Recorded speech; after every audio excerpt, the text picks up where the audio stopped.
Yes, Libra, it's September 2019, Dadhichi here from astrology.com.au, broadcasting your horoscope for the coming 4 weeks. And I guess I'm procrastinating a little getting into this because you do have one of the harder forecasts for the month based upon what I see here in this 12th house of the horoscope. One of the most difficult areas to analyse and to delineate, along with the 8th house. 12th house is a hidden house. It shows the secrets that we have, the past.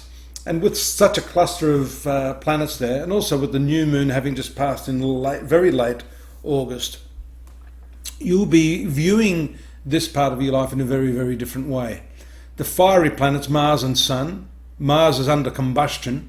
It has to do with your partner or relationships. Business partnerships are also indicated there. And the 12th house is also secret enemies. So be careful that you don't project a bit of paranoia on the people around you. Although having these planets in the 12th house can indicate some justification for feeling that you're being undermined by other people now. That the efforts that you're making are not being recognised or acknowledged or reciprocated. And this does have a lot to do with relationships, personal, marital relationships, and also, that's the Mars, and friendships, the 11th house, which is the Sun, and Mercury, which is the general ruler for cousins and relatives, and Venus is yourself. Now that's interesting. That leads the wagon train of planets here in your 12th house. So maybe it's you yourself that is your own worst secret enemy. Secret, by that I mean you may not even be aware of that. So the 12th house really is all about finding those things in yourself that are undermining your efforts and your relationships. You notice the moon here has travelled through these 4 segments here, 4th house there around the 8th and 9th, which is your family affairs and your inner self. The 5th house here now and the 12th and 13th into the 6th house, which is children, your creativity. But this here is your routine, your diet, your health as well. And that's important. I'm going to focus on this just a little bit here as it moves into conjunction with Neptune, because it is a full moon on the 14th there. And that is always an important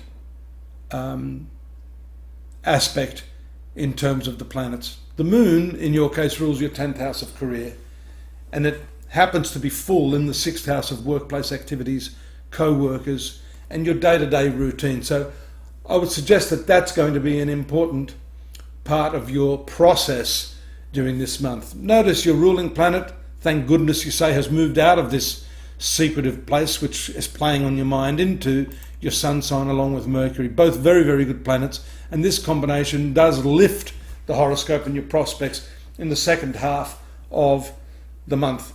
By the way, not for all of you, but I'm just going to throw this out there. These fiery, injurious planets in the 12th house have to do with the left eye. So if some of you are wearing glasses or having some weakness, headaches, that type of thing, and I have seen Libra is prone to suffering some sorts of headaches, that may have to do with your eyesight. If you're older, some macular degeneration, glaucoma, that sort of thing. So you should check that out. 9th house is nice for learning, long distance journeys, at least planning that, and because it's associated with your professional activities, it may have to do with journeys associated with work, conferences, and educational matters, learning about how to do your job better, expanding and refining your skill sets, Libra. It's a powerful conjunction with the North Node. So whenever that happens, you can focus in on what your picture is for your destiny, what it is you really want to achieve, not just in the coming week and month or year, but long term, beginning with the end, so that you get a real crystal clear picture of what you're here for. 11th house is friendships, and also to some extent the fulfillment of some of these desires. The sun makes its ingress into your sun sign. This is called the solar return for you around the 22nd, 23rd It changes year to year, but that empowers you, and that's going to lift your prospects at this time.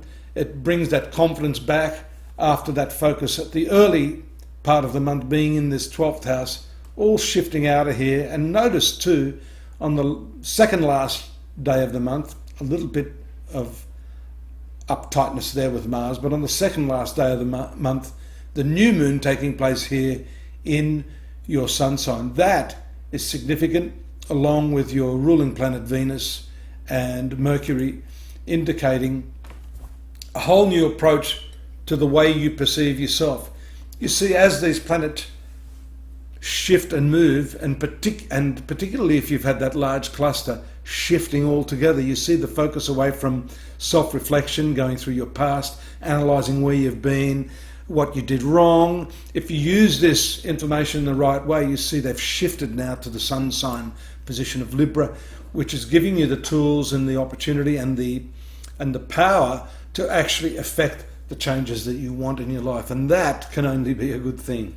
So I hope to see you next month. In the meantime, please check out astrology.com.au. There's more there if you want to find out the chronological aspects. I don't touch on every single one of them, but my main suggestion is for you to have a personalized reading. Real astrology is about looking at your birth time, where you were born, and really juxtaposing the chart, turning it specifically for where you were geographically to see exactly how the planets are impacting upon you, not just at birth, but in their transits right now. Look forward to your company next month. Take care. Bye-bye.